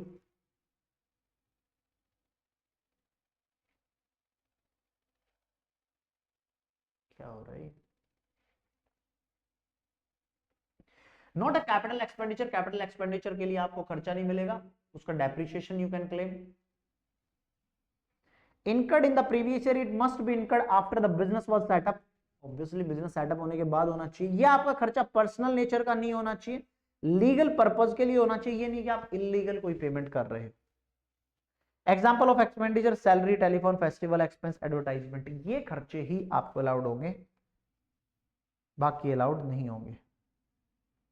ये आप एक बार रीड कर लेना, तीनों के तीनों points to remember. Expenditure for IPO, FPO, further processing officer offer, initial public offer, further public offer, further public offer, right shares, capital expenditure not allowed, buyback of share, bonus share, debenture, revenue expenditure not allowed। ठीक है, ठीक है। कुछ इन्होंने इसके लिए judgement दी, मैंने short में लिख दिया, इसको मोस्ट इंपोर्टेंट लगा लो, मोस्ट इंपोर्टेंट, मोस्ट इंपोर्टेंट। और मैं कहूँ एक मोस्ट और लगा लो आगे तो कोई दिक्कत नहीं है। आपको पेनल्टी लगाई इन्फ्रैक्शन ऑफ लॉ, अलाउड होना चाहिए कि नहीं अलाउड होना चाहिए? सर नहीं होगा। क्यों? कोई भी लॉ को ब्रीच करके आपने कोई पेमेंट की है, अलाउड नहीं होगा। Penalty paid for failure to deduct TDS, not allowed. Any interest और penalty paid under direct tax law, not allowed. लेकिन इनडायरेक्ट का अलाउड हो जाता है। Interest paid for sale tax department और arrears of sale tax allowed हो जाएगा। आपने ब्रीच नहीं किया, आपने डिले किया है। आप ये मत बोल देना सर यहाँ पे तो ब्रीच था, इंटरेस्ट पेड किया, नो, आपने डिले किया, उसकी वजह से इंटरेस्ट पे किया। इनडायरेक्ट टैक्स का मिल जाता है, डायरेक्ट टैक्स का कभी नहीं मिलता, always remember. Penalty levied under CST act, not allowed. ये देखिए इनडायरेक्ट टैक्स है, सीएसटी, जीएसटी कर लो इसको, सीएसटी कर लो, ये पहले होता था, जीएसटी कर लो, सेंट्रल सेल टैक्स होता था सीएसटी। पेनल्टी वहां पर, यहां पर अलाउड नहीं होगी उसकी। Demurrage paid to port authorities for releasing confiscated goods, आपका गुड्स कन्फिस्केट कर लिया गया, जब्त कर लिया गया, उसके लिए आप पे कर रहे हो तो अलाउड हो जाएगा, क्योंकि फाइन नहीं है, आपने कोई खर्चा पे किया है।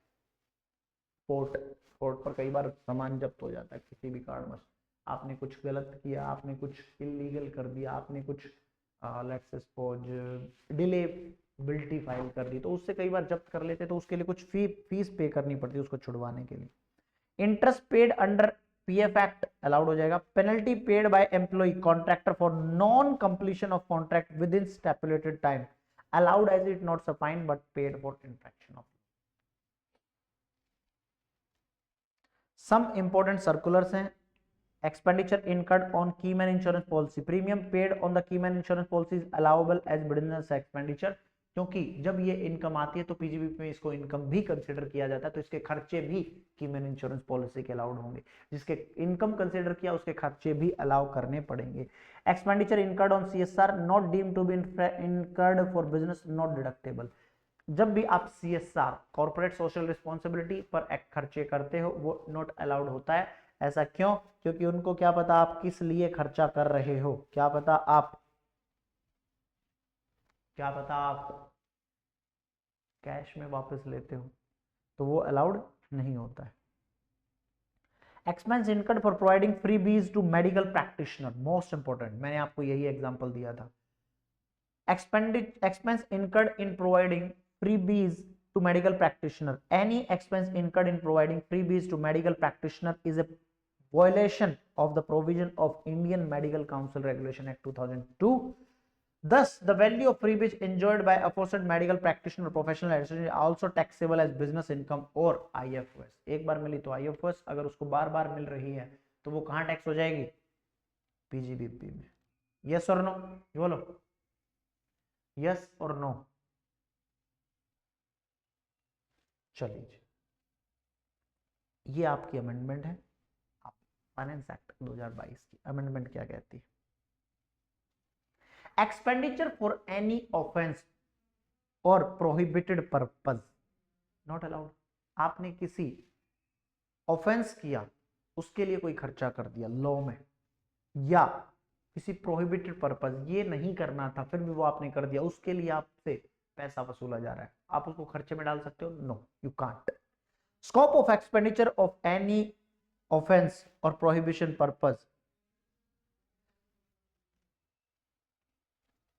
for any purpose which is offense under which is prohibited by any law for the time in force inside India और outside, ये है अमेंडमेंट आपकी। आप इंडिया में कर रहे हो, डॉक्टर रेड्डी ने ये काम करवा दिया था, डॉक्टर रेड्डी ने ये करवा दिया था कि आप ब्रीच ऑफ लॉ कर रहे हो, तो पहले लिखा था यहाँ पर सिर्फ इंडिया, डॉक्टर रेड्डी ने क्या किया, breach of law out of India किया, वहां पर कुछ फाइन पे किया, उसको पेनल में डेबिट कर दिया 37 लगा के, बोला नहीं अलाउड होगा, सीधा सीधा स्ट्रिक्टली मना किया गया। Expenditure for any offence or prohibited purpose not allowable, not allowable to provide any benefit or perquisite whatsoever to a person whether or not carrying on profession or exercising a profession. Acceptance of such benefit purposes violation of any law, regulation, guidelines. This may be for the timing force governing conduct of the such person. आप कुछ ऐसा ले रहे हैं, आप कुछ ऐसा ले रहे हैं, कोई डॉक्टर वाला कि आप कुछ एक्सेप्ट नहीं कर सकते, प्रोहिबिशन, कोई आप ऐसा कुछ कर रहे हैं वट जो आपके रूल्स रेगुलेशन गाइडलाइंस में मना किया गया, वोलेशन ऑफ एनी लॉ, डॉक्टर ने कुछ ले लिया, वो डिसअलाउड हो जाएगा, खर्चा आप नहीं डेबिट कर सकते। To compound an offence under any law for the timing in force in India और आउटसाइड इंडिया, इसमें भी आउटसाइड इंडिया डाल दिया गया है। आप कोई ऑफेंस किया था, आप उसको कंपाउंड करवा रहे हैं, कम करवा रहे हैं, उसके लिए आप कुछ फाइन वगैरह पे कर रहे हैं किसी भी लॉ में, इंडिया में चाहे इंडिया से बाहर, नॉट अलाउड। तो तीनों के तीनों आपको याद रखने हैं कि आप कोई भी प्रोहिबिट लॉ द्वारा प्रोहिबिटेड थी कोई चीज, आप वो कर रहे हैं, उसमें पेमेंट कर रहे हैं, या आपको लॉ ने मना किया था आप फिर भी कोई चीज एक्सेप्ट कर रहे हैं, या फिर आप ऑफेंस को कंपाउंड करवा रहे हैं, तो ये तीनों के तीनों कोई अलाउड नहीं होगा, सेक्शन 37 जनरल क्लॉज बोलता है, सेक्शन 37 जनरल क्लॉज बोलता है। सेक्शन 37 टू बी, अगर आप किसी पॉलिटिकल पार्टी को पेमेंट करते हैं तो वो खर्चा अलाउ नहीं होता पीएनएल में, you can't debit but you can take deduction. Any expenditure on advertisement in souvenir voucher tract pamphlet published by political party are not deductible. आप अगर पब्लिक पार्टी ये चीजें करती हैं तो आप नहीं कर सकते। बाई चांस मान लो आप कोई रिलायंस हो, कोई भी एक कंपनी हो, आपने किसी पॉलिटिकल पार्टी के लिए ये खर्चे कर दिए, उनके वाउचर बनवा दिए, पैम्पलेट बनवा दिए, वो कभी भी डिडक्टेबल नहीं होंगे। लेकिन अगर आप इनको पब्लिक पॉलिटिकल पार्टी को डोनेशन दे दो, 80 GGB GGC में आप डोनेशन टू पॉलिटिकल पार्टी, आप डिडक्शन क्लेम कर सकते हो, पीएनएल में डेबिट नहीं कर सकते, पीएनएल में डेबिट नहीं कर सकते कंट्रीब्यूशन टू पॉलिटिकल पार्टी। अगर आप किसी भी पॉलिटिकल पार्टी को कंट्रीब्यूट करते हो तो पीएनएल में डेबिट नहीं करोगे, आप उसकी सिर्फ डिडक्शन क्लेम कर सकते हो। यस और नो, बोलिए। ये था आपका सेक्शन 37। एक 2 मिनट लगा के फटाफट देखो इसको, 37 को एक बार खुद से रीड करो फटाफट। पेज नंबर है आपका 8.25, पेज नंबर है आपका 8.25।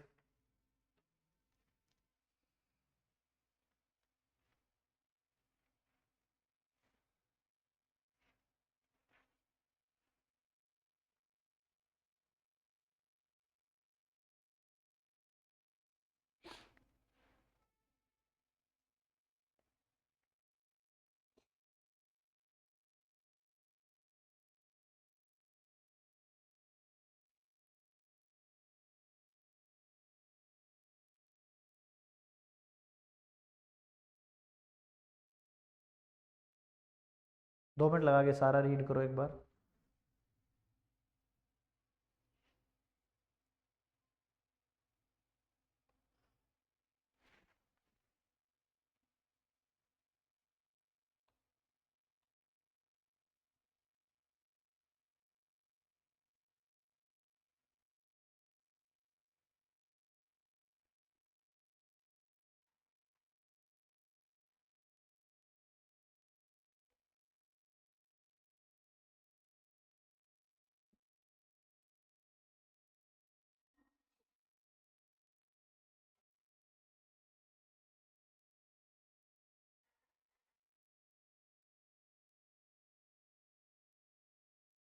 आप कोई भी बेनिफिट और परक्विजिट ले रहे हो, दैट मीन्स गिफ्ट ले रहे हो, आप कोई ऑफेंस को कंपाउंड करवा रहे हो, compounding offence under any law for the timing in force in India और आउटसाइड इंडिया।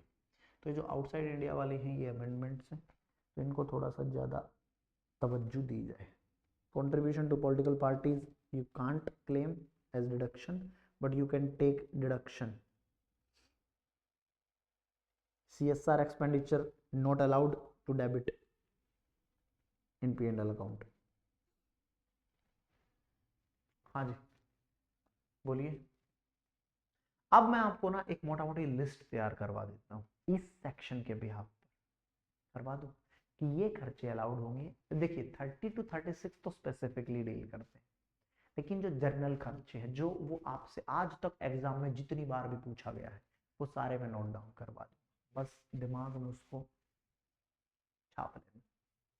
मैं रीजन वाइज देता चलूंगा, इस रीजन से ये खर्चा अलाउड है, ये खर्चा डिसअलाउड, 30-35 खर्चे होंगे, वो आपको पर्टिकुलरली एग्जाम के जो भी निचोड़ है वो सारा का सारा मैं लेकर आया हूँ आपके लिए। चलो नोटबुक निकालो फटाफट अब फिर से, और ये बातें लिखना शुरू करो जो मैं अब आपकी स्क्रीन पर लिखवाना चाहूंगा।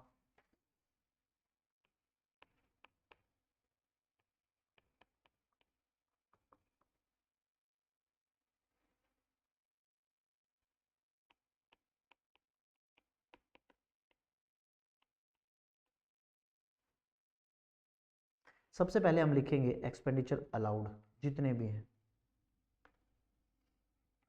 सबसे पहले जो जो एक्सपेंडिचर पीजीबीपी में अलाउड हो जाएगा, मतलब आप खर्चा डेबिट कर सकते हो, कोई दिक्कत नहीं।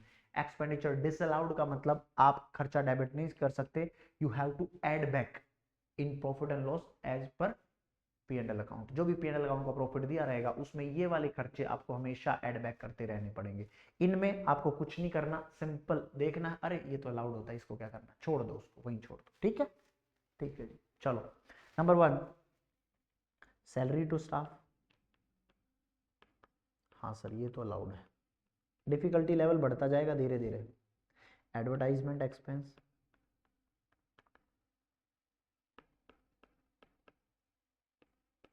नंबर 3 जीएसटी कस्टम, नंबर 4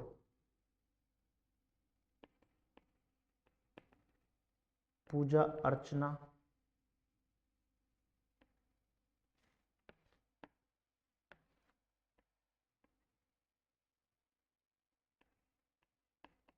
मुहूर्त expense, interest on partner capital,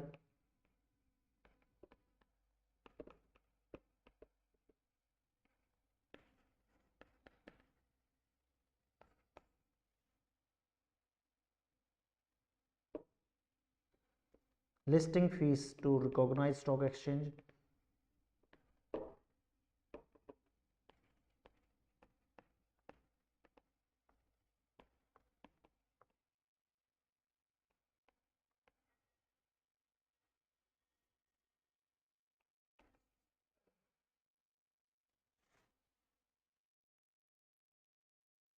interest on GST,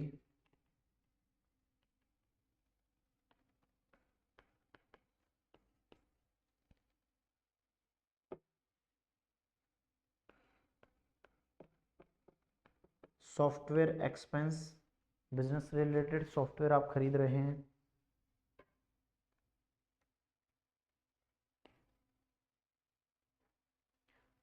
stock lost in transit. ये सारे के सारे आपको एग्जाम में आए हैं आज तक, ध्यान रखना।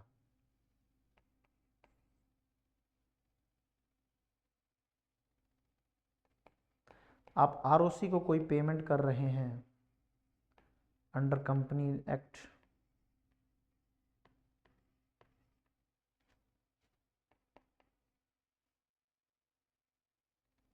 आपने इंश्योरेंस करवाया है,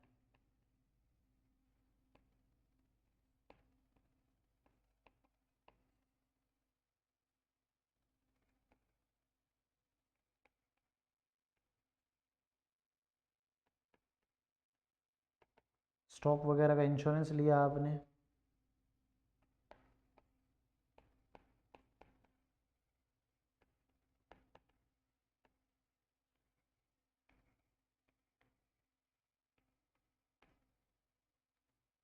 बोनस शेयर,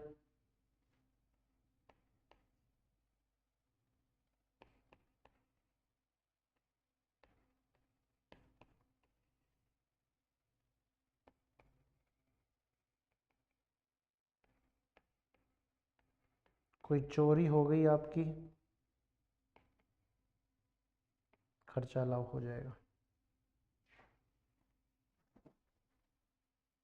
सारे के सारे लिखवा देता हूँ एक एक करके, मैंने पूरे आपके लिए पूरे एग्जाम पेपर से सारे एक एक करके नोट डाउन कर दी कि ये चीजें हमेशा अलाउ होंगे। और मगअप करने की भी जरूरत नहीं है, 2-4 बार इसको देखोगे ना, आंखों से निकालोगे, खुद ही पता चल जाएगा क्या क्या चीजें अलाउड थी और क्या क्या डिसअलाउड थी। एकदम से रट्टा मारने की जरूरत नहीं है इनको।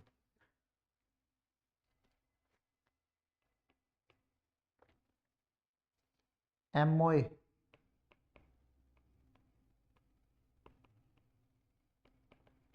एओए, एओए को अगर ऑल्टर करोगे तो उसका खर्चा you can claim. Legal expenses,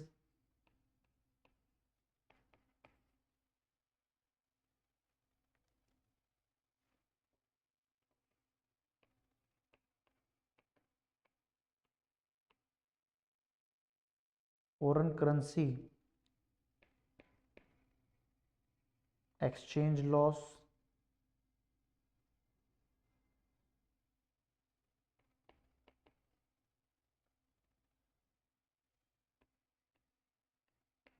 website या फिर ऐप डेवलपमेंट,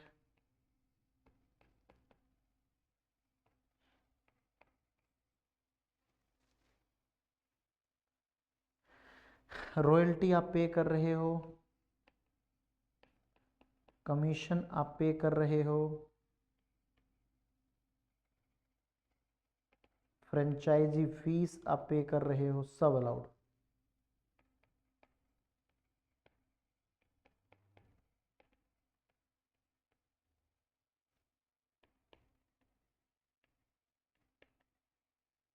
आपने कोई ट्रेनिंग वगैरह करवाई है, उसके लिए कोई खर्चा पे किया है, वो भी अलाउड हो जाएगा।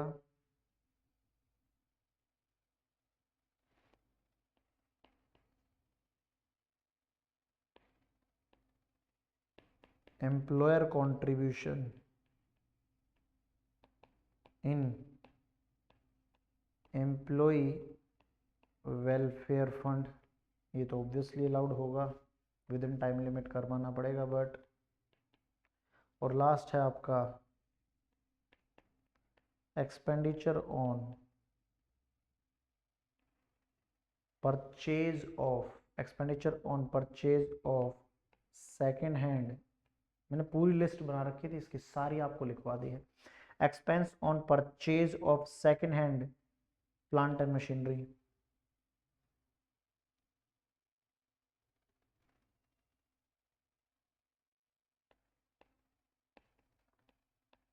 to be used as a spare part in another plant and machinery। चलो फटाफट यहां तक लिखो। खर्चे अलाउड में,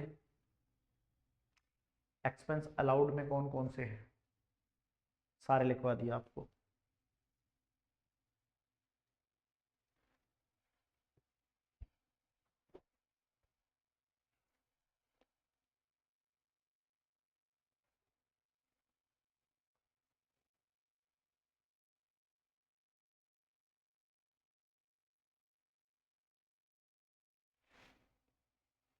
एक साथ प्रैक्टिस करेंगे इसके, इस चैप्टर में एक साथ, ध्यान रखना, एक साथ प्रैक्टिस करेंगे।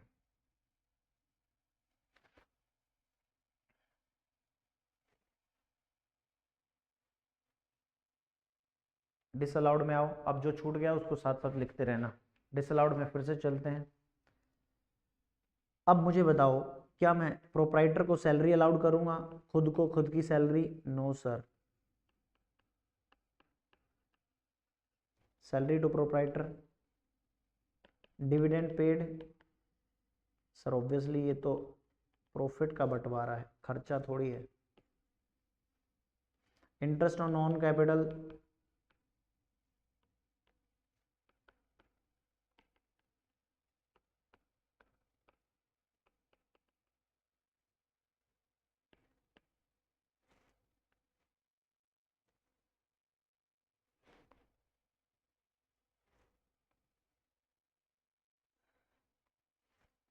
हाँ जी, इंटरेस्ट ऑन नॉन कैपिटल,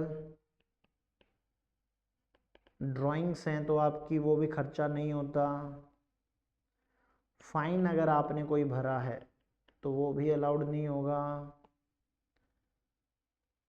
आपने कोई इनकम टैक्स दिया है आपने कोई वेल्थ टैक्स दिया है तो वो भी अलाउड नहीं होगा।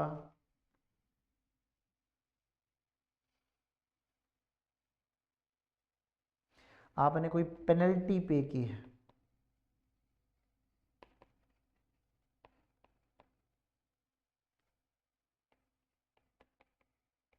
इनकम टैक्स, जीएसटी या कस्टम। देखिए जीएसटी वगैरह भरा होता तो अलाउड हो जाता, लेकिन अगर पेनल्टी पे करोगे तो वो अलाउड नहीं करेंगे वो लोग। वो कहते हैं हम पेनल्टी के सख्त विरोध में हैं। ऐसी नौबत ही क्यों आई कि आपको पेनल्टी देनी पड़ी।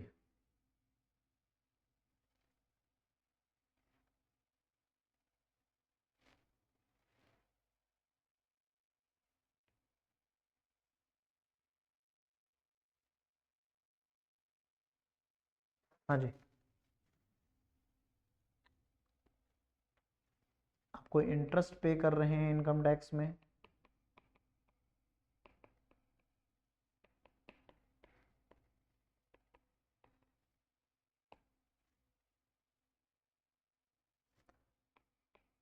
Expenditure on IPO,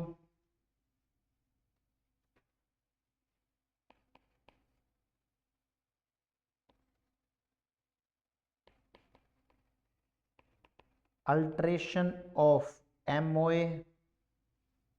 MOA capital nature का खर्चा है, वो कभी भी अलाउड नहीं होता। Loss on account of closure of business. आप बिजनेस बंद कर रहे हैं तो खर्चा हुआ है। 12th is if second hand machinery is purchased,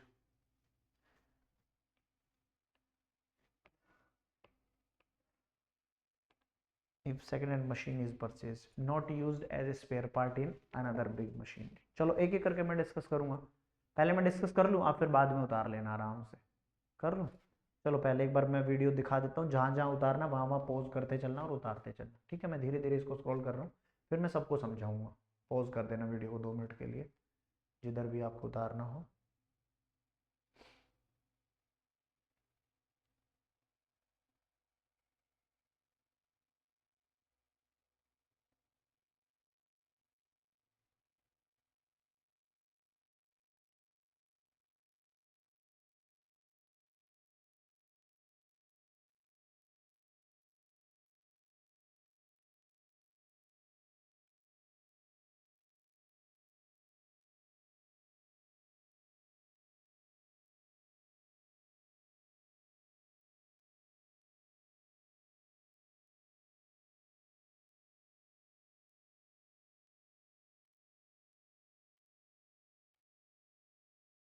ठीक है, चलो आइए। सबसे पहली बात, expenditure allowed. Staff salary, staff को सैलरी दी है, ऑब्वियसली बिजनेस मैनेजर खर्चा अलाउ करूंगा। एडवर्टाइजमेंट कराया बिजनेस में, ऑब्वियसली अलाउड करूंगा। प्रोप्राइटरशिप, आप इंडिविजुअल कैपेसिटी में काम करते हो, आपकी प्रोप्राइटरशिप है, आपकी प्रोप्राइटरशिप है, तो उस केस में आप खुद को सैलरी नहीं दे सकते। यू कांट से कि मैं यहां से सैलरी ले रहा हूं अपने आप, इंडिविजुअल बिजनेस में हो। नहीं। डिविडेंड पेड, डिविडेंड पेड मैंने ऑब्वियसली बताया था आपको क्या है, ये एप्रोप्रिएशन ऑफ प्रॉफिट, ये खर्चा नहीं। जीएसटी कस्टम अगर पे करोगे तो वो अलाउड हो जाएगा, इनडायरेक्ट टैक्स है। इंटरेस्ट ऑन ऑन कैपिटल, मैंने खुद के बिजनेस में, इंडिविजुअल कैपेसिटी में मैं बिजनेस कर रहा हूँ प्रोप्राइटरशिप में, और मैंने वहां पर कोई कैपिटल लगाई, उस पर इंटरेस्ट, खुद को इंटरेस्ट दूंगा, खुद को ही सैलरी दूंगा, not allowed. Puja archana expense, muhurat expense allowed हो जाएंगे। Interest on promoter partner capital, interest on partner capital obviously allowed होती है। ड्राइंग कभी भी अलाउड नहीं होगी, कोई फाइन पे किया है वो अलाउड नहीं होगा। इनकम टैक्स, वेल्थ टैक्स पे किया है, डायरेक्ट टैक्स अलाउड नहीं होता। इनडायरेक्ट टैक्स जबकि अलाउड हो जाता है, इनडायरेक्ट टैक्स अलाउड हो जाएगा, डायरेक्ट टैक्स अलाउड नहीं होगा।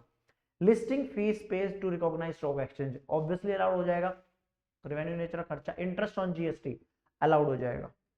Penalty for income tax, GST, penalty तो कोई भी एक्ट में अलाउड नहीं होगी, चाहे इनकम टैक्स की हो, चाहे जीएसटी हो, चाहे कस्टम हो। सॉफ्टवेयर अगर आपने कोई बनवाया है अलाउड हो जाएगा। इंटरेस्ट ऑन इनकम टैक्स कभी अलाउड नहीं। इनकम टैक्स से तो इनको इतनी नफरत है ना, खुद का इनकम टैक्स हो गया, वो कहते खुद कुछ अलाउड नहीं करेंगे हम। स्टॉक लॉस्ट इन ट्रांजिट, रास्ते में कई बार लॉस हो जाता है, जैसे चावल की बोरियां होती है उसमें वो लोहे का वो मार मार के उसमें 2-4 किलो चावल वो लोग निकाल लेते ट्रक वाले।